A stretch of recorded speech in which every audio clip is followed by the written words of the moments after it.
করে। হ্যাঁ, ঠিক আছে। আচ্ছা, তোমরা কেমন আছো সবাই? আশা করছি ভালো আছো। তো তোমরা আমার যে প্রজেক্টর সেখানে দুটো ছবি দেখতে পাচ্ছ। সেই ছবির একটিতে আছে হচ্ছে একটি ভালো বেগুন আর একটি হচ্ছে পোকাওয়ালা একটি বেগুন।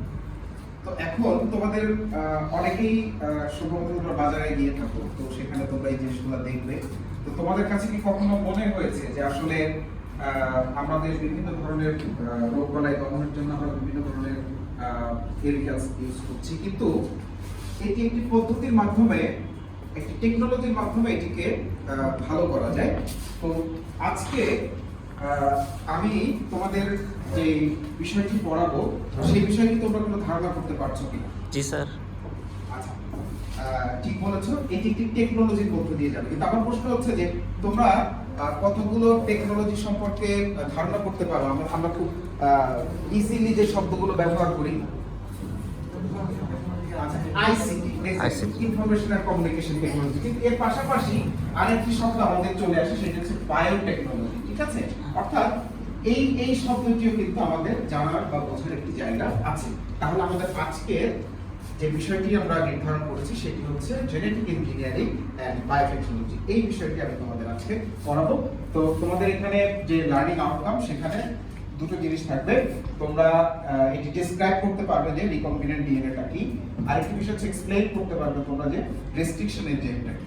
তো ইন্ট্রোডাকশনে আমি ছোট করে তোমাদের একটু সংজ্ঞা দিয়ে দিচ্ছি। তারপরে আচ্ছা, আমি তোমাদের কাছে একটু বিষয় জানতে চাই, সেটি হচ্ছে যে বায়োটেকনোলজি বলতে তোমরা আসলে কি বুঝো? কোনো ধারণা আছে কিনা?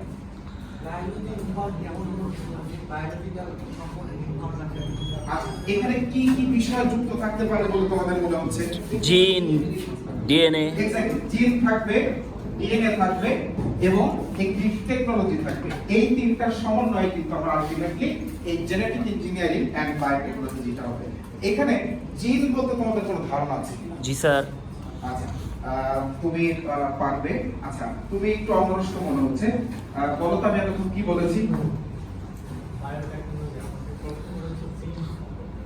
এক্স্যাক্টলি, আসলে আমি মনে করছিলাম একটু অমনোযোগী ঠিক আছে। আচ্ছা, এখন তোমাদের কাছ থেকে আমি প্রশ্ন নিতে চাই। ফরিদ, তোমার কোনো প্রশ্ন আছে কিনা একটু বলো তো। আমি যে বিষয়ে কথা বললাম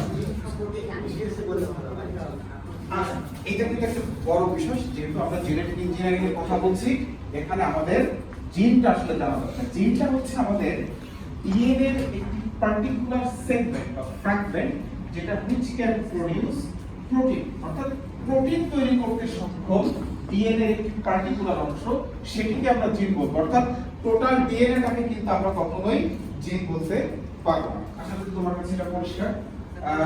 সাইফুলের কোনো প্রশ্ন আছে?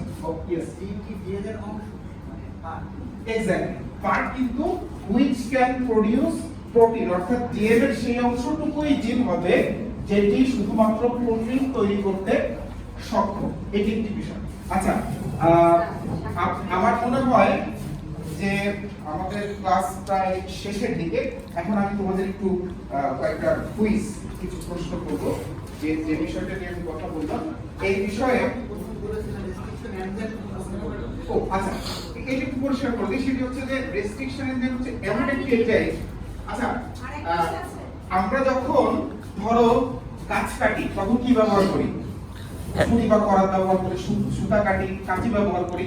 কিন্তু জিনটাকে কিন্তু আমরা এই ছুরি, কাঁচি, অস্ত্র, ব্লেড এগুলো দিয়ে কাটতে পারবো না, ফাস্ট এনজাইম দিয়ে কাটতে হবে। অর্থাৎ সেই এনজাইমটার নাম হচ্ছে রেস্ট্রিকশন এনজাইম। এখন তোমাদের একটু কুইজ দিচ্ছি, সেটি হচ্ছে যে ডিএনএ এর একটি উপাদানের নাম বলো। ডিএনএ তো অনেকগুলো দিয়ে তৈরি, জিন হবে কিন্তু এখানে আমরা বলবো হচ্ছে পেন্টোজ সুগার। হ্যাঁ, পেন্টোজ সুগার। এটা একটা পেন্টোজ রাইবোজ। তো আশা করি আমাদের আজকের মতো ক্লাস শেষ হলো। তোমাদের কিছু হোমওয়ার্ক আমি দিয়ে যাচ্ছি, আর আশা করি ক্লাসটা মোটামুটি ফ্রুটফুল হয়েছে, কারণ তোমরা সবাই খুব অ্যাক্টিভ ছিলে। সাইকেল একটু ঘুমাচ্ছিল, ও পরে অ্যাক্টিভ হয়ে গেছে।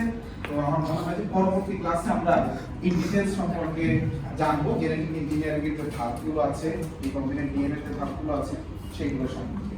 থ্যাংক ইউ সবাইকে। আগামী ক্লাসে তোমরা সবার প্রতি শুভকামনা। থ্যাংক ইউ স্যার, একদম টাইমে শেষ করেছেন। অনেক অনেক ধন্যবাদ। প্রথমে আপনার